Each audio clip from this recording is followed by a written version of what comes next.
Hello and welcome. This is Jerome Shaw, host of the Open Palm Podcast Motivator. Meditator coming at you with a message. Another message from this beautiful book as we have taken a look in the story of my life by Helen Keller. And reading this book really gave me a lot of lessons, life lessons from a girl who surmounted seemingly impossible odds to be able to determine her own fate with each step that she would take in life. Each moment she would create in life.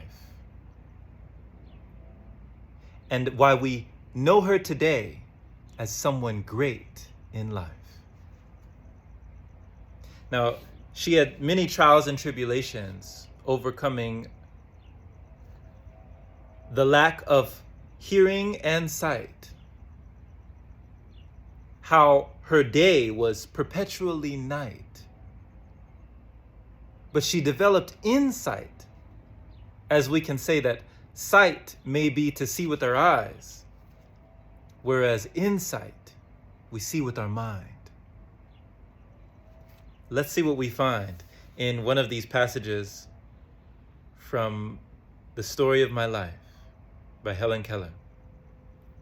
Consequently, I need more time to prepare my lessons than other girls. The manual part takes longer, and I have perplexities which they have not. There are days when the close attention I must give to details chafes my spirit, and the thought that I must spend hours reading a few chapters while in the world without other girls are laughing and singing and dancing makes me rebellious.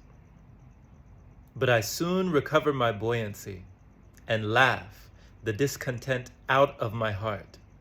For after all, everyone who wishes to gain true knowledge must climb the hill difficulty alone. And since there is no royal road to the summit, I must zigzag it in my own way. I slip back many times. I fall. I stand still. I run against the edge of hidden obstacles. I lose my temper and find it again and keep it better. I trudge on. I gain a little. I feel encouraged. I get more eager and climb higher and begin to see the widening horizon. Every struggle is a victory. One more effort, and I reach the luminous cloud, the blue depths of the sky, the uplands of my desire. So this was a beautiful passage that I enjoyed. I had to highlight this and save this for you because, when she's talking about the uplands of desire, how we can inspire that deep, burning inner fire, that yearning for learning and even discerning the things at the point that we're turning to see what it brings, to make our hearts sing. What is it in life that elevates you? What is it where you can find your own feeling or sense of levitation? What is it that feels like a constant meditation, a constant conversation with all of creation? What would you feel that could reveal for you and give much more energy and zeal for you? What could it be that would set yourself free? It's interesting because Helen Keller talks about how she envies at times the girls who are in the world without, all about, right? Laughing, singing, dancing, prancing, in all sorts of ways, enhancing.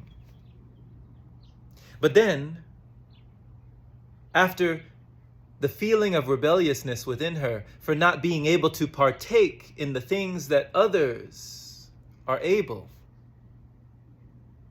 she then takes doubt and lack off the table. And she is able to say that she recovers her buoyancy and laughs the discontent out of her heart.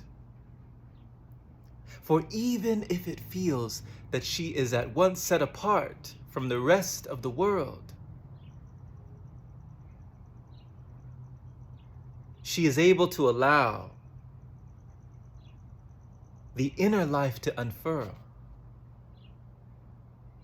She is able to say that all is well and okay, because I embrace my own path and must walk it my way.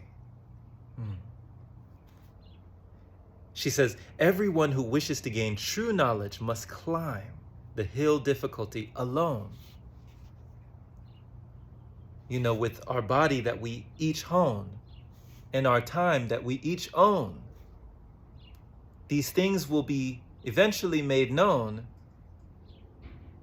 But what is shown to us? When we stop our constant comparison game and realize that our own results are not in vain, that we must embrace our own constant state of change, expanding our range, for we can never remain quite the same. She says that since there's no royal road to the summit, right? There's no set path to the top. It doesn't mean that you have to stop.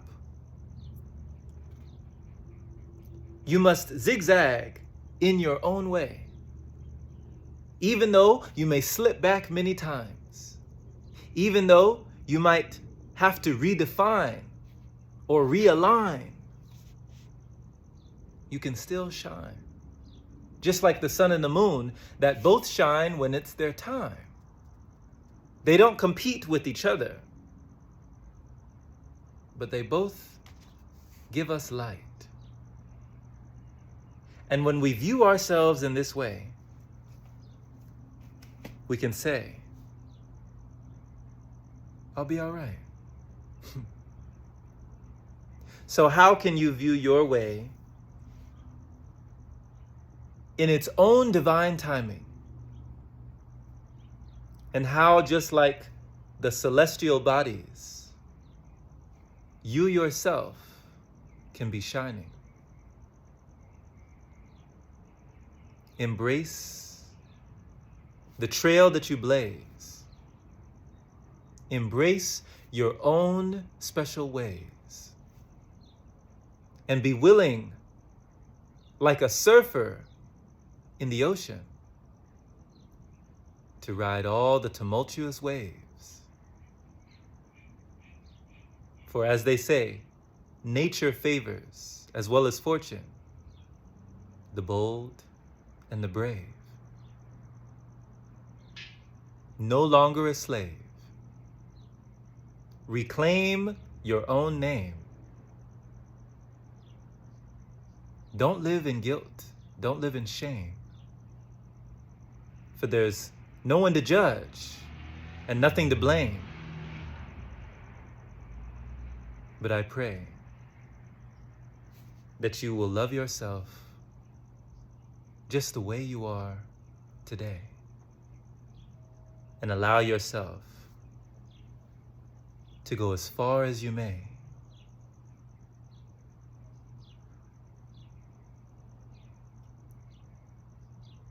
Take care. Much love. Namaste.